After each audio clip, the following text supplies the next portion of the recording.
Have you ever sat in that heavy silence at a family dinner? We retell those moments honest every day, sometimes controversial.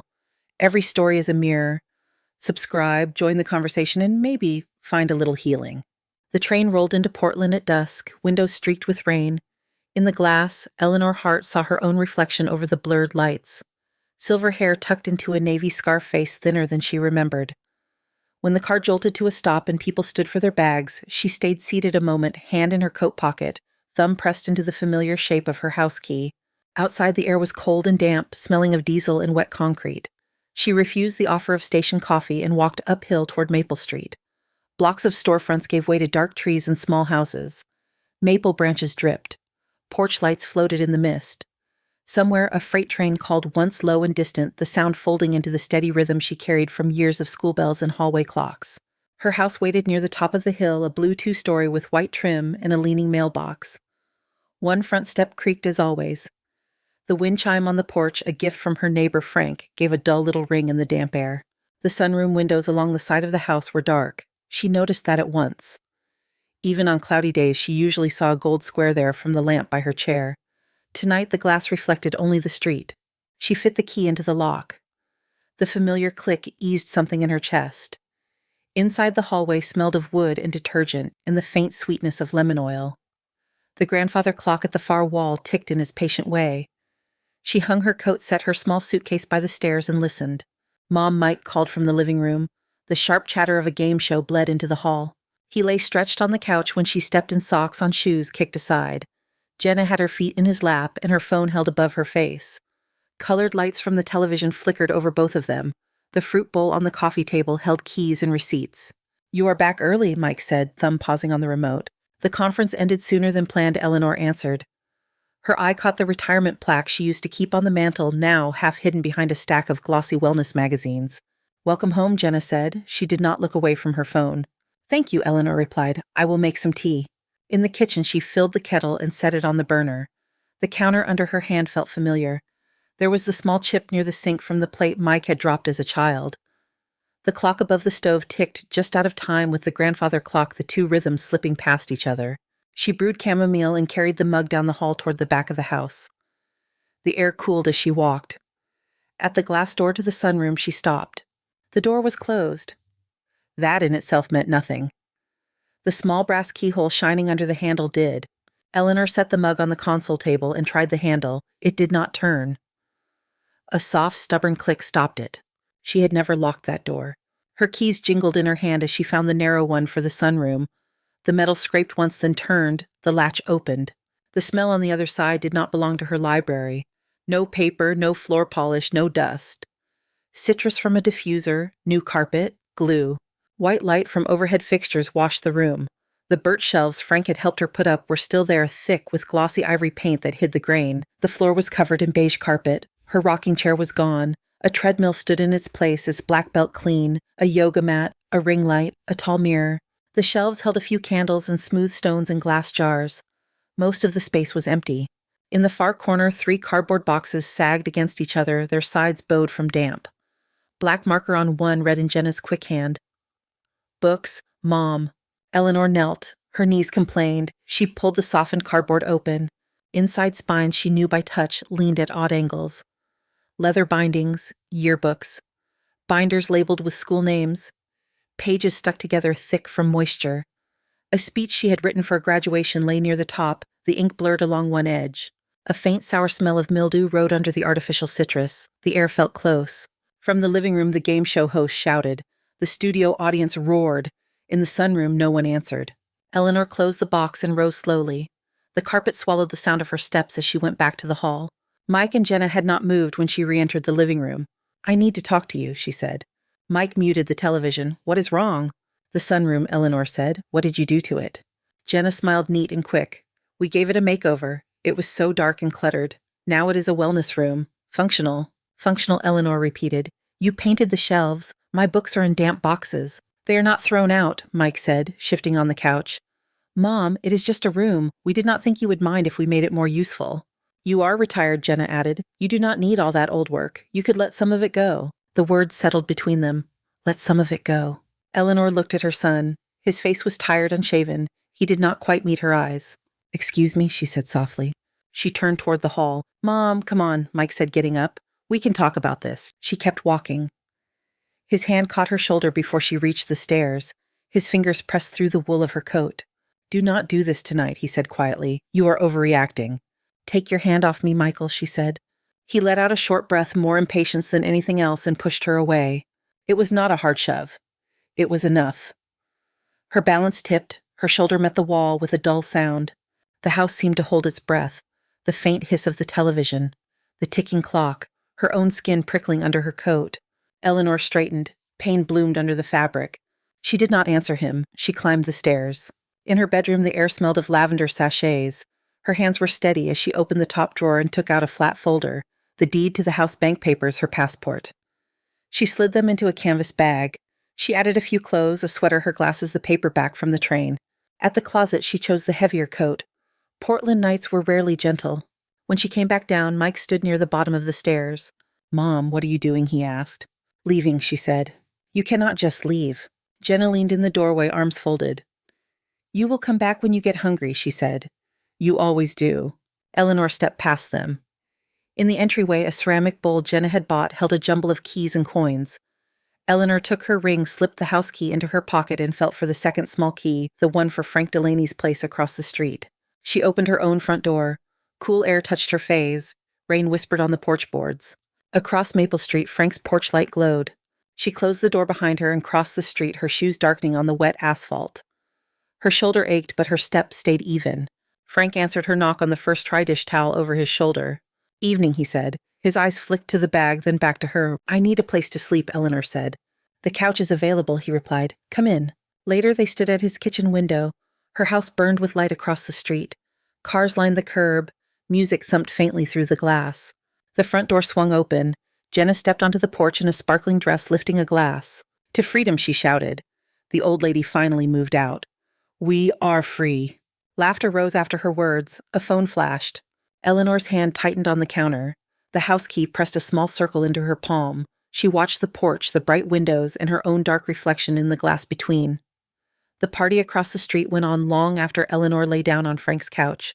The spring sighed under her weight. The blanket he had given her smelled faintly of laundry soap and tomato sauce. She lay on her side facing the dark window and watched the colors from her own house drift across the ceiling as if the light could seep through the glass. At first there was music bass thudding through the quiet street, then bursts of laughter. Later the sounds thinned to small clusters of voices, a door closing, a car starting. The clock on Frank's wall ticked in a slightly sharper rhythm than her grandfather clock. Between the two clocks in two different houses, the seconds moved in step. She did not cry. Her shoulder pulsed where she had hit the wall, a low, stubborn ache under the bruise. Each time she shifted, it reminded her it was there. Around midnight, the lights in her windows went out one by one. Porch light, living room, kitchen, then finally the square of the sunroom. Darkness settled over the blue house like a second roof. Eleanor stared until her eyes burned. No one could lock a door in her without a key she had given them. She focused on that simple fact as she closed her eyes. In the morning, the smell of coffee reached her before the light did. Frank moved quietly in the kitchen cabinet doors, opening and closing the soft clink of a mug on the counter. Eleanor sat up, folded the blanket, and smoothed the couch cushion with one hand. Her neck felt stiff, but the act of arranging the fabric made the room seem less borrowed. "You drink it black, right?" Frank called over his shoulder. "Yes, thank you." He set a mug at the small table by the window and sat down across from her with his own. His hands were rough knuckles scarred from years of work, but he held the cup carefully. "Street was loud last night," he said. "I noticed," she replied. He looked past her through the glass to Maple Street. Her house sat still in the washed-out light, blinds closed. The party had left 2 empty bottles on the porch rail. "You can stay as long as you need," he said. "I know." She wrapped her fingers around the mug. The heat steadied them. "I need to go into town for a while." "Library?" he asked. She met his eyes. "Yes." He nodded as if he had guessed the shape of that word already. "Bus route is still the same. Stop at the bottom of the hill." By the time she stepped off the bus downtown, the sky had turned a flat, pale gray. Portland's main library building rose from the corner like an old stone ship, columns and carved lintels and broad steps worn smooth in the center. Children in bright rain jackets ran down one side with armfuls of picture books. A man with headphones sat hunched over his phone near the entrance. Inside, the air smelled of paper and wool and the faint sweetness of coffee someone had carried in. Eleanor paused just past the doors and let the quiet wrap around her. The low murmur of voices, the soft shuffle of feet on carpet, the crisp tap of keys. She chose a table by a tall window on the second floor, where the light fell across the oak surface. Her canvas bag went on the chair beside her house key, glinting on its ring. She opened a spiral notebook and drew a neat line across the top of the first page. Jenna Rhodes, she wrote. Then beneath it, Arizona. A memory surfaced small and sharp as a tack. Jenna in the kitchen last year, talking to a friend on speaker, laughing about missing the desert light in that stupid cafe with the sage in the name. Complaining about dry heat and broke artists in Phoenix. Eleanor had been rinsing grapes at the sink, half listening as she always did when voices filled her kitchen.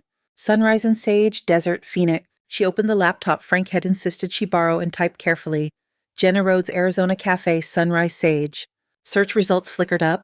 Coffee shop reviews, yoga blogs, a defunct web page with a smiling couple in front of a painted sun on a chalkboard sign. The sign read, Sunrise and Sage Cafe in uneven letters. The woman in the picture wore her hair darker and longer, but the angle of her jaw was the same. Jenna stood with her arm around a man with laughing eyes and a beard, both of them in aprons dusted with flour. Below the photo, a caption read, Local couple Ryan and Jenna Mercer open their dream cafe in downtown Phoenix. Eleanor leaned closer. Mercer, not Hart. The date under the article was 8 years old. She clicked through the cached pages. A short profile in a local food blog, a mention in a best new spots list, then a final note about the cafe closing less than 2 years later. No explanation. Her notebook filled with names, dates, addresses. She wrote in the same tidy hand she had used for student records and faculty evaluations. Information in rows calmed her.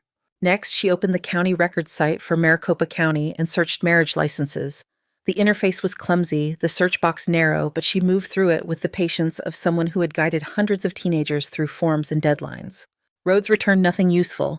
She tried Jenna R., then Jenna Mercer. There it was. A line among many others. Mercer Ryan Thomas. Mercer Jenna Elise. Date of marriage 2014. She clicked for more detail. The screen showed a scan of the license, their signatures in youthful loops. Eleanor printed the page and set it to one side. The printer hummed in a corner, pages sliding out face down. She rose to collect the copy, smoothing its edges as she returned to her seat. On another tab, she opened a search for Ryan, Mercer Phoenix restaurant debt. Social media posts appeared, some tagged, some not. A public profile showed years of entries. At first, photos of latte art chalkboard menus, tables filled with friends. Then fewer pictures, short type posts about late payments, negotiations with landlords, invoices piling up. A final flurry of words about someone leaving for a quick visit and not coming back. She said she would be gone for the weekend. One post read, That was 6 months ago. Try explaining that to creditors. No comments from Jenna. Her name did not appear in the thread, only in old tags. Eleanor's stomach felt hollow but not hungry. The screen glow reflected on her glasses. Behind her, a child laughed somewhere in the stacks, the sound brief and bright. She copied quotes into her notebook, whole phrases, dates. Then she turned to a new page and drew a vertical line down the center. On the left, she wrote Phoenix 2014. On the right, Portland, the year Jenna and Mike had married. Under Phoenix, she listed the opening of the cafe, the marriage license, the closing. Under Portland, the church, where she had watched her son, in a new suit, Jenna in ivory lace. The pastor had smiled at Eleanor, then thanking her for raising such a fine man. She took a moment, pen hovering, and added another note under Portland. Mike Hart believes this is Jenna's first marriage. The two columns did not align, but they touched at enough points to map a pattern. By the time she looked up, the light outside the tall window had shifted. The sky carried that particular dimness that meant late afternoon rather than storm. People had changed at the nearby tables. A college student had taken the seat 2 spots over, earbuds and lips moving silently as she read. Eleanor gathered the printed papers into order, clipped them inside a manila folder she had brought, and closed her notebook. The motions felt ceremonial. She was not finished. At one of the public computers, she opened a fresh browser window and created a new email message. For a long time, the blank space after "bo" to remained empty. Her fingers rested over the keys without moving. She checked Ryan's profile again. An email address sat in the contact field, mostly hidden under a wave of spam messages from the last few months of promotions and automated notices. She typed it into the bar, then added a subject line, information regarding Jenna Elise Mercer. In the body, she wrote, slowly revising as she went. My name is Eleanor Hart. I live in Portland, Oregon. You do not know me. I believe I have information about your wife, Jenna Elise Mercer, that may be relevant to your current situation. I have documentation indicating that she has been living in Oregon under a different last name and has entered a second marriage without filing for divorce in Arizona. She listed in brief the documents she had copied: marriage license, online records, photographs. No open accusations, just nouns and dates. If you wish to see these records, she continued, I am willing to meet in person at a public place. I will not share them with anyone else. I am not seeking anything from you. My only interest is in clarifying the facts. She signed it with her full name and a phone number she had kept the same for 20 years. Her cursor hovered over the send button. The crowded silence of the library pressed around her. Somewhere a page turned. The clock on the far wall clicked 1 minute forward. She sent the email. On the bus back up the hill to Maple Street, she held the folder against her chest under her coat. The papers inside were thin but solid.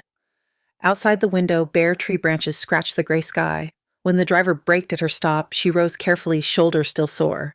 Frank opened his door before she reached the top step. You look like you found something, he said. I found enough, she replied. He did not ask for detail. He moved aside so she could step into the warmth of his small house. The email reply came that evening while Frank was washing dishes and Eleanor was drying them. Her phone vibrated on the table. The subject line was simply "Read Jenna." She wiped her hands and opened it. If this is a joke, it is cruel. If it is not, I cannot read this alone.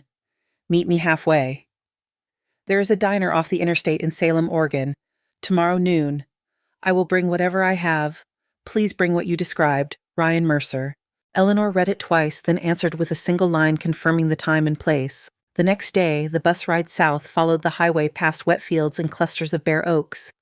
Low fog hung over the landscape like unrolled cotton. She watched farmhouses slip by their roofs shining with recent rain. The diner sat just off the exit, a long, low building with a bright red roof and a neon sign shaped like a coffee cup. Trucks crowded the lot. The scent of fried potatoes and brewed coffee hit her as she stepped inside. Vinyl booths lined the window's chrome-edged tables, reflecting the ceiling lights. A waitress in a pink uniform led her to a booth by the far window. Eleanor slid onto the bench, set her folder on the table, and ordered coffee. The mug arrived before she finished taking in the room. She laid out the documents without fanning them, each page stacked neatly. The marriage license on top, the article about the cafe, a printed photo of Jenna and Mike at their wedding reception that someone had posted online. A man entered 15 minutes later, shoulders hunched against the chill. His hair was shorter than in the cafe photos, flecked with gray at the temples. He scanned the room, saw her, and paused. Mrs. Hart, he asked when he reached the booth. Yes, Mr. Mercer. Ryan is fine. He sat opposite her, hands flat on the table for a moment, then pulled them back as if the formica might burn. His eyes dropped to the folder. You said you had records. She turned the marriage license so it faced him and slid it across. Then the cafe article. Then the picture of Jenna in ivory lace smiling on the steps of a Portland church with Mike's arm around her. Ryan looked at each in turn. His jaw tightened. He pressed his thumb into the edge of the paper as if testing whether it would crumble. She told me she was going to see her mother, he said at last. His voice was lower than she expected, roughened by disuse. Just for a few days. I covered the cafe, the suppliers, the landlord. I explained why she was gone. Then the landlord stopped waiting. The bank stopped calling us and started calling me. He lifted the photograph of the Portland wedding. That dress is new, he said. She took the blue one with her. Eleanor watched his eyes as he studied the image. There was no flare of surprise now, only the slow settling of something that had already cracked long before. She lives in my house, Eleanor said quietly. She married my son in that church. She turned my library into a gym and put 40 years of my work into damp boxes. Ryan set the photo down. He did not reach for the coffee when the waitress refilled their cups. What do you want from me, he asked. Nothing, she said. I do not want your money. I do not want you to hurt her. I do not want you to come to Portland and break my son's nose. The corner of his mouth twitched. I want the truth written down where it counts, she continued. For you, that might mean a court in Arizona. For me, it will mean one here if it comes to that. He leaned back against the booth, the eyes on the window where cars pulled in and out, headlights cutting through the gray. So you are saying my marriage is still on paper, he said, and she married again without ending it. Yes. He let the facts sit between them. Grease popped on a grill somewhere behind the counter. A child laughed near the door, then begged for a pie in a glass case. Everyday sounds moved around their small island of quiet. I have been paying on those debts alone for years, he said at last. The cafe, the suppliers, the credit cards with both our names. I thought if I worked hard enough, she might come back and we could make sense of it. This makes it simpler in a way. Ugly but simple. He looked at her again, really looked this time, as if seeing beyond the tidy gray hair and conservative coat. And your son, he said. Does he know any of this? No. She folded her hands. He thinks he married a woman with a complicated family and a strong sense of self-care. Ryan stared at the Formica at their reflections in the surface. I can file for divorce, he said slowly. Sue for restitution. I do not know if I will ever see the money, but I can put it on record that she did this. If you need a witness to confirm that she held herself out as free to marry in Oregon, Eleanor said. I will testify, under oath. He gave a short nod. The lines around his mouth deepened. That might be the first good offer I have had in a long time, he said. Thank you. They sat in relative silence after that, sipping coffee. Words were not necessary. The papers lay between them, a thin pile with the weight of 2 lives. When they rose, Ryan tucked the copies she had offered into his own folder and left hers intact. You have a longer drive, she said. I have had longer, he answered. You take care of yourself, Mrs. Hart. Outside, the air smelled of rain and exhaust. Eleanor climbed back onto the bus to Portland with the folder on her lap, and her fingers resting over the worn head of her house key in her coat pocket. The highway unspooled ahead, wet and straight, carrying her back toward Maple Street and the blue house on the hill.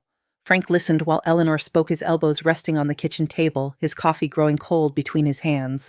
She told him about the cafe in Phoenix, about the marriage license with Jenna's old name, about Ryan's posts and the diner with the red roof in Salem. She did not dramatize any of it. She laid out facts in steady order like papers on a desk. He looked tired, she finished, as if he had been waiting for bad news and finally received its name. Frank nodded slowly. Some people leave a room like a draft, he said. You do not notice until everything starts to chill. Eleanor traced the rim of her mug with one finger. The folder sat on the counter beside the stove, tucked under the corner of Frank's utility bill. I need to talk to a lawyer, she said. He glanced at the clock. You want a ride, he said, more statement than question. I can take the bus, she answered. I have taken care of myself longer than anyone has taken care of me. He studied her face for a moment, then shrugged. Bus it is, he said. If you change your mind, you know which porch to cross.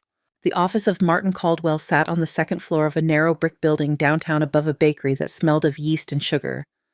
The sign on the door still had his name, followed by attorney at law in peeling gold letters. Eleanor remembered the same name on school board stationery years before. When she stepped inside, a bell jingled. The waiting room held 2 chairs, a small ficus, and a framed photograph of a much younger Caldwell shaking hands with a judge. Eleanor Hart, he said, appearing from an inner door with a file in his hand. It has been a while. It has, she replied. I am sorry my visit is not more social. I have never trusted social visits, he said. Come in. His office was small walls lined with books and framed law degrees. A stack of cardboard archive boxes sat in one corner. The blinds were half open, letting in a slice of light across the desk. He gestured to the chair opposite him and sat down, setting his file aside. What have you got for me? He asked. Besides a look that reminds me of the time the fire alarm went off during finals. She handed him the deed first. Her name stood alone on the page. No joint owners, no CO signers. He adjusted his glasses, read the lines, then set it in front of him. You never put Michael on the title, he said. No, she answered. He smiled faintly. Smart, he said. At the time, I imagined it was just cautious. Now it seems prophetic. She placed the folder with her notes and the printed pages from Arizona next to the deed. This is related, she said, but it belongs to another court. My immediate concern is that my son and his wife are living in my house and treating it as if it were theirs. They have altered it without my consent. They have talked about selling it. My name is on the deed. I have moved out for now. Caldwell tapped the edge of the deed with his finger. In Oregon, he said, they are tenants at will. No lease, no rent, no written agreement. You have the right to end their tenancy. You cannot just put their things on the lawn. We are civilized. We give notice. He pulled a legal pad toward him and began to write. It is your primary residence, he said. Yes, any history of promises about inheritance, verbal or written. I told my son more than once that this was his childhood home, not his birthright, she said. That is as far as it went. Caldwell gave a short nod of approval. Good, he said. We will file a no-cause eviction. 30-day notice. They will have that long to move out. If they do not comply, we ask the court for an order to remove them. It will not be fast, but it will be clean. He turned a fresh sheet on the pad. You understand, he added, this will hurt. Family matters always do when they enter a courtroom. It hurt when my son pushed me, Eleanor said. Paperwork will not feel worse. He considered her for a moment, then reached for a printed template from a drawer. I will fill in the details, he said. You will need to sign. We will send it by certified mail and also post a copy to the door. This is about clarity, not cruelty.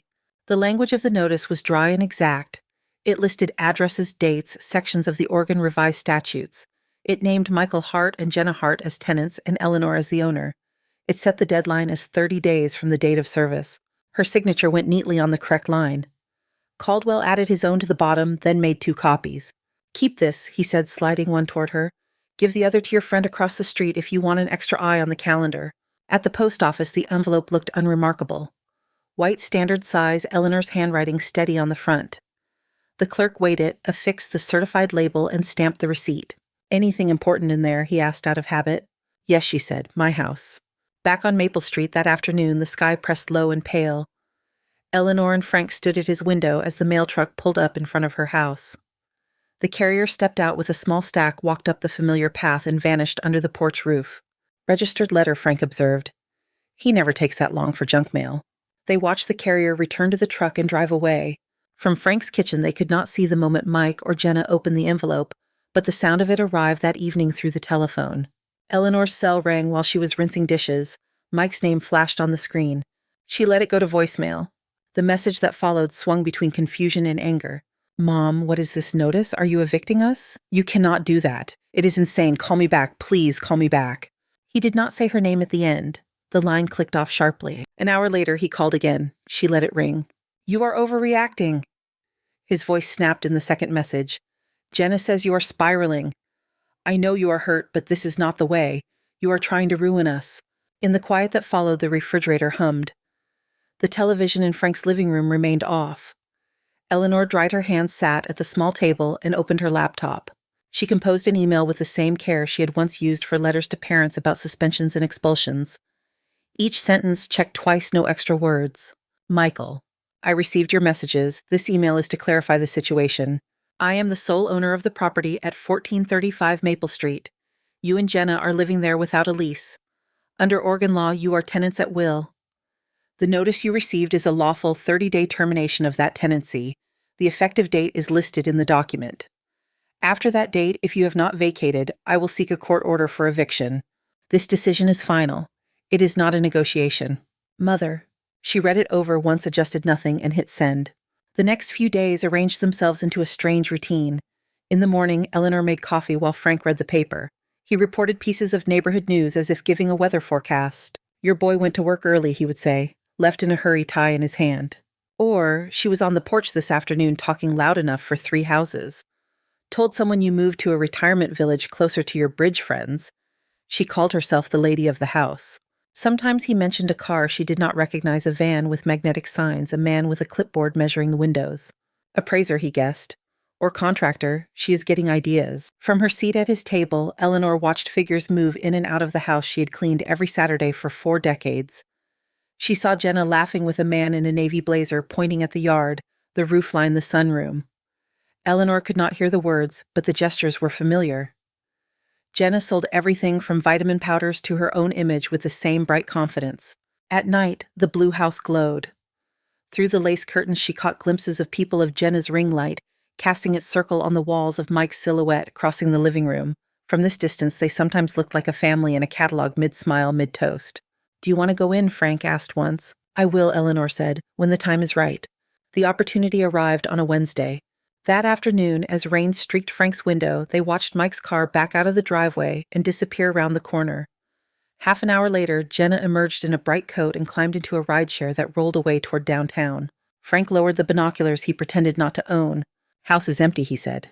Eleanor set her mug down. Her hand did not shake. "May I borrow my key?" she asked. He took a small ceramic dish from the counter and tilted it.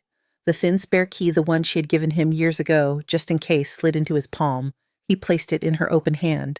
"You need anything?" he said. "You knock on the wall between our kitchens. Old plumbing carries sound better than phones." She crossed Maple Street alone. The asphalt was dry for once. Her feet found each crack without looking. At the porch, she paused, listening. No music, no voices. Only the distant rush of traffic on the main road. She fit the spare key into the lock under the knob and opened the door. The smell hit her first. Floral spray, artificial citrus, a hint of vanilla from a candle burned down to its last inch on the entry table. It covered the older scents of her house but did not erase them. Lemon oil clung faintly to the banister. A trace of old coffee lurked under the new. She stepped inside and closed the door behind her out of habit.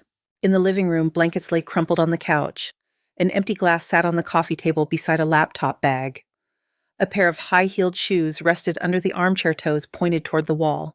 She did not linger. Her feet carried her past the stairs, past the kitchen, to the small room off the hall that Jenna had claimed as an office. The door stood open. Inside, a white desk faced the window. A ring light was clamped to its edge, unplugged. Sticky notes crowded the monitor of an open laptop. The screen glowed email inbox full, the absence of a password prompt, a carelessness of someone certain no one would dare enter. Eleanor moved closer. Lines of text filled the screen. She read enough. Messages to a real estate agent, subject lines crisp. Listing before July, need comps in the area, my mother-in-law is out ready to move fast. Attached were photos of the house that she had not taken. The sunroom with its treadmill and soft rug. The kitchen counters cleared of everything but a bowl of lemons. The front porch with a new mat that read home. Below that, a chain with a contractor's estimate for minor repairs. A suggested price range for a quick sale. Eleanor took her phone from her pocket. The camera clicked softly as she photographed each email, each attachment preview, each mention of a timeline that ignored her name on the deed and the notice on the kitchen counter. She opened one more folder in the inbox and saw a draft ad for a social media post. Big news, Jenna had typed. After years of dreaming, Mike and I are finally ready to step into true home ownership. First showings this summer. Stay tuned. Eleanor took a picture of that too, then clicked out without saving or sending anything. She did not touch the keyboard again. On her way out, she passed the door of the sunroom. It was ajar. The smell of rubber mats seeped into the hall. She did not go in, but her hand rose and rested briefly on the painted frame, fingers tracing the edge where white gloss met old wood under the layer. In the entryway, she checked that she still had her own house key warm from the heat of her palm. She stepped outside, locked the door carefully, and walked back across Maple Street. Frank met her at his kitchen door. "You were quick," he said. "I knew where to look," she replied. She laid her phone on the table and opened the gallery to the series of photographs.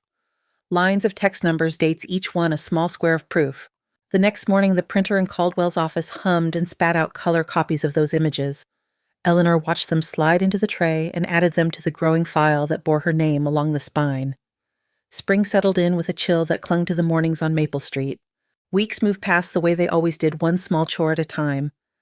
Frank tended his roses along the fence line, pruning the deadwood, tying canes to the trellis. Eleanor learned where he kept the sugar, where the board under his kitchen table squeaked, which cupboard door needed an extra push to close. In Caldwell's office, the file with her name on it grew thicker. He added the photographs of Jenna's emails to the eviction paperwork and nodded once. "This will help if they claim ignorance," he said. "Intent matters." The 30 days crawled. From the window of Frank's kitchen, Eleanor watched her house move through them. She saw Mike leave each morning with his tie looped over his shoulder, nodding it in the car mirror. She heard Jenna's voice drifting across the street during her mid-morning calls, pitched just a touch louder than necessary. One Tuesday, Frank came in from checking his mailbox with an odd look on his face. "She told the mailman you moved to a senior community on the coast," he reported. "Said you needed a calmer environment." Eleanor poured coffee into her cup. "She practices telling stories," she said. "She will need the skill." Frank raised a brow. "Practice or not?" "The street believes her," he said, "for now." He said the last two words with the same quiet realism he used for weather forecasts. By the third week, something new appeared. A white sedan with a company logo on the door parked in front of her house. A woman in a blazer stepped out carrying a leather folder. Jenna greeted her on the porch, all bright teeth, and practiced warmth. "They are walking the house," Frank said, watching through his binoculars. Eleanor saw the agent and Jenna move from room to room, sometimes pausing at windows, sometimes gesturing at the yard. The agent took notes. At the end, they stood in front of the sunroom. The agent held up her phone and snapped a picture of the glass doors. "I'm surprised she did not wave at us for the camera," Frank muttered. 2 days later, he came in from getting the newspaper with another piece of news. "Your neighbor on the corner says there is going to be a party at your place next Friday," he said. "Something about celebrating finally owning a home." He sat at the table paper, folding against his hands. "Did those words come out of Jenna's mouth?" Eleanor asked. "That is what Mrs. Turner heard," he replied. "Homeowner's party, her term, not mine." Eleanor pulled the calendar down from Frank's refrigerator. The square for Friday already held a small blue circle Caldwell had drawn earlier, noting the last week of their notice period. "This Friday," she said. She wrote the word party in the margin. The letters looked strangely small on the white square. That evening, she sat at Frank's kitchen table with her phone in the folder. She scrolled down to Ryan's name. Her thumb rested for a moment above the screen, then tapped. Her message was brief. "Homeowner's party at my address. Friday, 8:15 p.m., guests present. Bring your documents if you choose to come. E.H." The reply came 10 minutes later. "I will be there. R.M." On Friday, the rain held off, but the air was thick with the smell of it. By 7, cars began to line Maple Street. A row of taillights blinked red in the dim as drivers parked too close to curbs nudged, bumpers adjusted and readjusted. Music pulsed faintly from inside the blue house, a rhythm Eleanor could feel through the soles of her shoes, when she stepped briefly onto Frank's porch. From his front window, they watched people arrive. Old friends of Mike's from his college days, Jenna's clients' all-expensive hair and curated outfits, a couple from the yoga studio, arms carried bottles of wine and supermarket cakes. The porch light of Eleanor's house burned bright in the growing dark. Lights glowed in every downstairs window. Through the lace curtain, Eleanor caught flashes of movement, Jenna near the kitchen, laughing her sequined top, throwing off tiny sparks of light. Mike at the door shaking hands, always turning back into the house as if he belonged there. Frank held a mug of tea, though he had barely drunk from it. "At least the floor will be swept by so many feet," he said quietly. Eleanor did not answer. Her own hands were empty. The house key rested in her pocket against the inside seam. At 8:10, the street grew still again. Most of the guests had arrived. A neighbor halfway down the block opened a window to listen. The music inside rose and fell, a popular song about independence playing over the small speakers. "What time did you tell him?" Frank asked. 8:15, she said. They stood in the dim kitchen side by side, at the window, watching their reflection hover faintly over the scene outside. The clock behind them ticked over to the quarter hour. A dark sedan with Arizona plates turned onto Maple Street. It idled for a moment, then eased into a space across from the blue house. Ryan stepped out, closing the door with deliberate care. He had traded his worn jacket for a plain dark suit and a tie knotted too tightly at the throat. One hand held a thin folder. He looked at the house for several seconds as if orienting himself. "Is that him?" Frank asked. "Yes," Eleanor replied. They watched Ryan walk up the path she had swept every week for 40 years. He stepped over the spot where one board always shifted slightly and climbed the 3 front steps. The front door was open to the night, propped by the stream of guests. He did not knock. He crossed the threshold and vanished into the glare of the hallway light. The music swelled, then cut off mid-chorus. The sudden silence jumped across the street like a spark. Frank sucked in a breath. "Here we go," he murmured. Eleanor leaned closer to the glass. The living room scene unfolded in fragments framed by the window. Guests stood in clusters, drinks in hand. Some turned toward the hallway. Mike appeared near the archway, his expression a mix of confusion and hostess politeness as he faced the newcomer. Jenna hovered by the kitchen island behind him, one hand on a bottle of sparkling water, the other on a flute of champagne. Ryan stood just inside the room, shoulder-squared folder tucked under one arm. Eleanor could not hear the exact words, but she could see the way his mouth moved, the way people leaned in to catch the sound. A moment later, she heard his voice carry out through the open windows. It was not raised much, just enough to clear the low hum of whispers. "My name is Ryan Mercer," he said. "I am Jenna's husband, her legal husband, from Arizona." The noise in the room thinned to a breath. Someone set a glass down too hard. The small crack of impact floated out. Jenna's shoulder stiffened. She did not turn fully, as if a half angle might keep her less visible. Ryan opened the folder and removed a document. He held it up not like a weapon, but like a claim ticket. "This is our marriage license," he said. "Maricopa County, signed and recorded. We opened a cafe together. I signed for loans. When the cafe failed, the debt stayed with me. She left one day to visit her mother and never came back." He lowered the paper and lifted another, a printed screenshot of a social media post showing Jenna and Mike on the church steps, her dress glowing white in the sunshine. "This is from your wedding here," he continued. No record of a divorce in between. Someone near the back whispered a word, a legal term not quite loud enough to reach the street, but its shape was clear. Mike's head turned slowly toward Jenna. The color had drained from his face. His free hand flexed once at his side. "Jenna," he said. Eleanor could not hear the rest of his sentence, but she saw his lips form the question. For a moment, Jenna held perfectly still. Her eyes moved from Ryan to Mike to the ring light in the corner that was still glowing softly, though no camera recorded this. She laughed sharp and too high. "This man is unstable," she announced. "He has been harassing me online for years." Ryan did not step closer. He simply set the documents on the coffee table, their edges aligned. "You never filed for divorce," he said. "You left me with $130,000 in debt and disappeared. You moved here, changed your name, and married again." The room did what rooms do when a solid story cracks. It shifted. The clusters of people pulled back a fraction. Eyes that had been warm with party politeness cooled with calculation. A woman by the doorway lowered her drink. A man near the fireplace took a small step away from Jenna.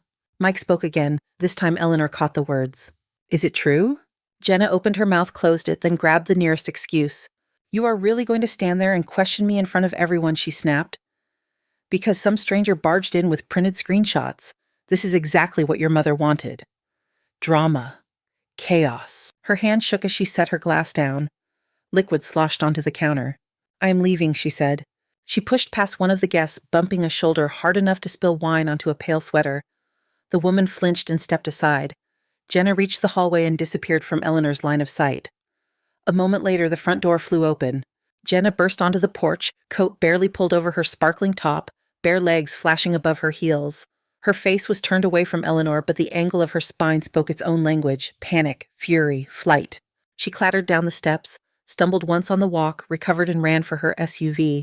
The engine roared to life. Tires spat small stones as she reversed too quickly, straightened and sped downhill without looking back. The silence she left behind was thick. In the living room window, shapes moved slower now. Guests stirred uneasily. Some drifted toward the hallway. Others headed for the door in pairs, murmuring. Inside, Ryan stood with his hands at his sides. He did not follow Jenna. He turned instead to Mike. Eleanor saw him pick up an envelope from the folder and hold it out. These are court papers from Arizona, he said. Default judgment on the debts, certified copies. You will want to read them. Mike took the envelope. His shoulders seemed to fold inward as he did. Did my mother send you? He asked. No, Ryan replied. Your mother told me the truth. That is different. They spoke a few more words too quiet for Eleanor to catch. Then Ryan gave a small nod and walked out of the frame. Moments later, he stepped onto the porch. From Frank's window, Eleanor watched him descend the steps and cross the yard. He did not look toward their side of the street. He opened his car door, slid inside, and started the engine. The sedan pulled away from the curb and turned toward the arterial road, its taillights shrinking then vanishing. In the blue house, the party dissolved into loose ends. A couple slipped out, coats pulled close. Two of Jenna's friends hurried past the front window heads, bent together, eyes wide. Someone in a blazer checked his phone and followed them out. Eventually, the front door closed. The porch light stayed on a fixed yellow square against the dark. Frank let his breath out slowly. Well, he said, that was a different kind of entertainment. Eleanor did not answer. Her eyes were still on the envelope in Mike's hands behind the glass. He sat now on the edge of the couch where she had once read him stories, the papers on his knees. His head bowed, the same posture he had when he was 10 and had broken a neighbor's window waiting for her verdict. She turned away from the window before he looked up. The days after the party carried a new kind of quiet. No more loud phone calls on the porch. No more visitors with clipboards. The white sedan with the real estate logo did not return. For several mornings, Mike's car remained in the driveway long past the hour he usually left for work. Blinds stayed closed until midday. At night, only one or two lights shone small islands in the big square of darkness. One afternoon, while Frank was out front trimming a hedge, the mail carrier handed him a thick envelope. For the lady across the street, he said. Certified? She going to sign for her own this time, or you still helping out? I will get it to her, Frank replied. The envelope bore the seal of the county court. Eleanor opened it at Frank's table. Inside lay a notice of hearing. The eviction case had a date, a time, a courtroom number. Her name appeared as plaintiff. Michael Hart and Jenna Hart appeared as defendants. Caldwell met her outside the courthouse on the morning of the hearing. The building rose with white columns and wide steps. The air smelled faintly of rain on concrete and coffee from a stand across the plaza. You answer only what is asked, he reminded her. You do not volunteer speeches. Judges like economy. In the small courtroom, fluorescent lights shone on worn wooden benches and a seal on the wall. Judge Rollins, a woman in her 50s with clear eyes and a tight bun, took the bench and shuffled the morning's stack of files. When their case was called, Eleanor sat at the table beside Caldwell. She felt the grain of the wood under her fingertips. On the other side of the aisle, Mike sat alone. The chair next to him was empty. He glanced at her, once eyes rimmed dark, then looked quickly away. Judge Rollins checked the file. Ms. Hart, you are the owner of the property at issue, she said. Yes, Your Honor, Eleanor replied. And the defendants are your son and daughter-in-law, the judge continued. Both named as tenants at will in your petition, is that correct? Yes, Eleanor said. Judge Rollins looked at the empty chair. Is Mrs. Hart present, she asked. No, Your Honor. Mike answered. His voice sounded as if it had been used too hard in the past few days. The judge nodded, not surprised, not interested. Caldwell spoke briefly. He outlined the deed, the lack of lease, the proper service of notice, the expiration of the 30 days. He mentioned without elaboration that there had been discussions of selling the property without the owner's consent. Mike, when asked, admitted he had received the notice, admitted he had not moved out yet. I did not think she would go through with it, he said.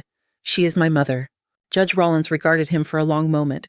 "The law does not change with family relationships, Mr. Hart," she said. "You have had your notice. The owner has the right to retake possession." Her gavel struck the sound block with a small final crack. "Eviction granted," she said. "Defendants to vacate the premises no later than June 30th. Eleanor felt no surge of triumph.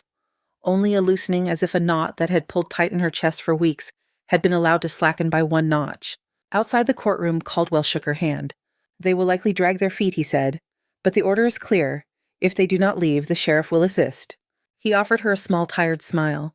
"Go rest," he said. "You have done the hard part." A week later, her phone buzzed with a call from an Arizona area code. She stepped out onto Frank's small back porch to answer the evening cool against her face. "This is Eleanor," she said. "It is Ryan," came the reply. The line hummed with static. "How did it go?" she asked. "The judge signed off," he said. "Default judgment on the debts. $130,000 plus interest. She never appeared. Her address here is officially out of date." He let out a breath that carried a hint of something like relief. "At least now the record shows what happened," he said. "That counts for something." Eleanor looked across at her house, its windows reflecting the last light of day. "Yes," she said, "it does." June arrived with long light and restless nights. On Maple Street, the blue house changed shape again. Cardboard boxes appeared one by one on the porch, then in stacks along the walk. Closet contents emptied into the front room. A mattress leaned for half a day against the inside of the picture window, making the living room look like a stage being struck after a play. From Frank's kitchen, Eleanor watched without hiding it.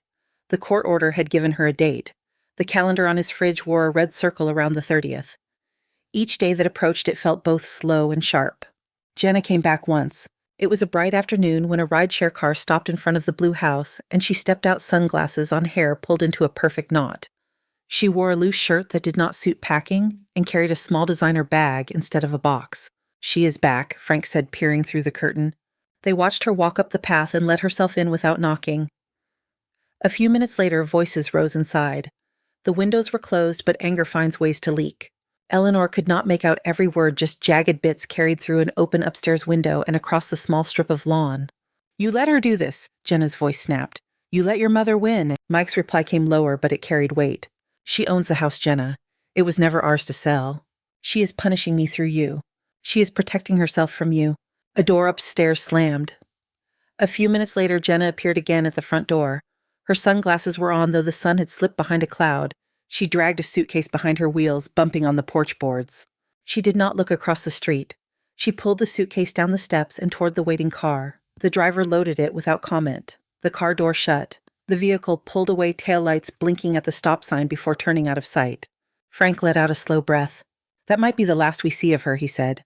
"Maps have more lines than just this street," Eleanor replied. After that, only Mike remained in the house. In the evenings, Eleanor saw his shadow move from room to room, carrying boxes, stacking them near the door. Once he dragged an old armchair out to the curb and left it there with a handwritten sign taped to the back, "Free." Neighbors began to talk in softer voices when he passed. Curious glances replaced the earlier flashes of envy at the parties and renovations. On the 29th, a pickup truck appeared in the driveway. Two men helped load the last of the boxes, then the mattress, then a dresser Eleanor recognized from Mike's childhood room. They moved with the practiced efficiency of people who had carried other endings on their backs before. Late that afternoon, the truck pulled away. Mike's car followed behind. For the first time in months, the driveway sat empty. Eleanor did not move. She waited. The next day, June 30th, the blue house stayed quiet. No lights flicked on. No door opened. Frank walked over once in the morning under the pretext of checking his mailbox and looked up the empty path. "Looks like he cleared out yesterday," he said when he came back. "He did not leave any trash. That is something." Eleanor stood at his sink and looked across the street.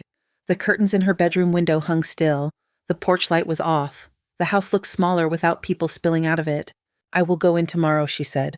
On the morning of July 1st, she crossed Maple Street alone. The sky above Portland was a pale, washed blue. A few wisps of cloud clung to the hills in the distance. Her own key fit the lock as easily as it always had. The turn of it sounded louder to her ear than the day she had fled, but the mechanism felt the same. She pushed the door open and stepped into her hallway. The air inside held a faint mix of emptied space and old cleaning products. There was no music, no television, no voices. Dust motes turned lazily in the beam of light falling through the front window. The living room was almost bare. The couch was gone. The coffee table chipped at one corner where Mike had once banged a toy truck remained. A small ring on the wall marked where Jenna's ring light had been clamped. The indentation in the carpet from the couch frame lingered like a shadow. In the kitchen, the counters were wiped but not polished. A lone glass stood upside down in the dish rack. The refrigerator hummed steadily, half-empty shelves inside holding only a jar of mustard and a forgotten lemon. Eleanor opened each cabinet, not searching, just taking stock. Nothing left that mattered. Nothing left that did not belong to the house itself. She walked down the hall to the sunroom. The door stood half open. The smell of rubber and artificial lavender hung in the air. The treadmill was gone. The yoga mat was gone. The carpet remained beige and slightly dented where heavy equipment had stood. Underneath it, she knew, lay the old wood floor. She knelt at one corner and peeled the carpet back. It clung stubbornly at first, then tore free, revealing boards that bore faint outlines where the varnish had worn in the shape of her old rocking chair and side table. She ran her fingers along the first strip of exposed wood. It felt cool and familiar. Over the next week, she worked slowly. No crew, no schedule but her own. Each morning she crossed from Frank's house, spread old sheets over what remained of the furniture, and peeled away another strip of carpet. She rolled it, tied it, and dragged it out to the curb. The bare boards underneath drank in the light more honestly than the fibers had. She washed and dried the book boxes she could salvage from the garage, opening them in the driveway so the damp pages saw sun for the first time in years. Some volumes were beyond saving their pages, fused into solid lumps of pulp. Those she thanked silently and set aside. The rest she wiped carefully and carried back to the restored shelves that lined the sunroom walls. The white paint on the birch slats would take more time. She sanded it in sections, revealing the pale grain beneath. The work made her shoulders ache, but it also made her breathe deeper.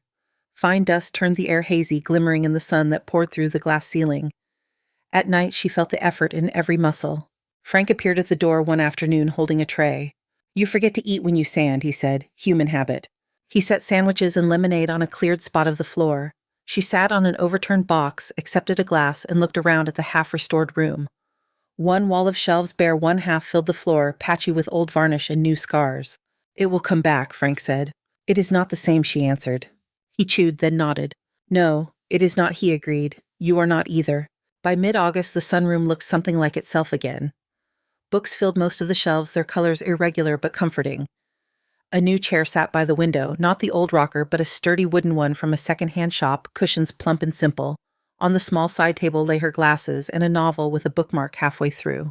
The rest of the house followed. She rehung family photos on the staircase wall, dusted the carved edges of the banister, polished the brass doorknobs until they reflected a blurred version of her face. On an evening near the middle of the month, as she sat in the sunroom with the windows cracked to let in the cooler air, her phone rang. The screen showed Mike's name. She watched it for one ring, then another. On the third, she picked up. "Hello," she said. Silence for a heartbeat, then his voice smaller than she remembered. "Hi, Mom." She let the words sit between them. It was the first time she had heard it since the day he pushed her. "Where are you?" she asked. "In an apartment off Route 5, he said. "It is fine. Small. I can see the freeway from my window." She heard the attempt at humor under the admission. It did not reach his tone. "I wanted to call sooner," he said. "I did not know what to say." "Then you chose now," she replied. "Yes." There was a faint echo on the line as if the sound bounced off empty walls at his end. "I am sorry," he said. "For all of it. For not listening. For letting her treat the house that way. For touching you. For standing there while she laughed about you leaving. I thought I was protecting peace. I was just avoiding the truth." Eleanor looked at the shelves in front of her, at the slim gap where a book was missing reserved for something she had not chosen yet. "I believe you are sorry," she said. "I do not doubt that." He exhaled. The sound wavered. "I know that does not fix anything," he said. "It is a beginning," she said. "Not more, not less." She waited until he breathed again. "Trust is not a switch," she added. "It is slower than court. It takes longer than 30 days. I'm not ready to pretend nothing happened." "I understand," he whispered. "I will not ask you to." A siren wailed faintly on his side of the line, rising and falling before fading away. "Are you all right?" she asked. "I am," he said. "I am learning to be." There was another pause, not empty, just quiet. "I'm glad you are back in the house," he said finally. "It is yours. It always was." "It is," she said, "and you are my son. That has not changed either." He sniffed once, then cleared his throat. "I would like to see you," he said. "Not today, not tomorrow. When you are ready, I will wait for that call." "I know where to find your number," she said. They said goodbye without making any promises. The line went dead with a soft click. The sunroom settled around her, again shelves and glass and light. Later that evening, she joined Frank on the front porch. The air had cooled. Somewhere nearby, a neighbor's sprinkler clicked over a patch of lawn. The roses along Frank's fence carried a few late blooms petals edged in brown. He handed her a glass of lemonade. "How does it feel?" he asked, "being back in your own chair?" She looked at the house. Its windows were open. Curtains moved slightly in the breeze. From where she sat, she could see the strip of floor in the sunroom, where she had once tripped over a stack of ungraded essays. It shone now clean and empty, waiting for whatever she chose to put there. It feels like I am here," she said, "and I am not going anywhere I did not choose." Frank nodded. He did not press further. As the sky darkened, the porch light clicked on. Eleanor had replaced the old bulb that afternoon. The light washed over the steps, stopping just short of the sidewalk. The front door stood not quite closed. It rested against the frame without the latch engaged, leaving a narrow strip where the night air could move in and out. From inside, a sliver of warm light from the hallway spilled through the gap and onto the porch boards. Eleanor watched that thin line of brightness for a long time, feeling the weight of the key in her pocket and the steady rise and fall of her own breath. When the cicadas began their rough song in the trees and the first stars appeared above the roof lines, she reached out and touched the edge of the door, just enough to feel its solid wood under her fingertips. She left it as it was, not open wide, not shut. Thank you so much for listening to today's story. If this story resonated with you or made you reflect, I'd love to hear your thoughts, so feel free to share them in the comments below. And don't forget to like, subscribe, and hit the notification bell so you won't miss the next story. I'll see you next time as we continue exploring more journeys and lessons together.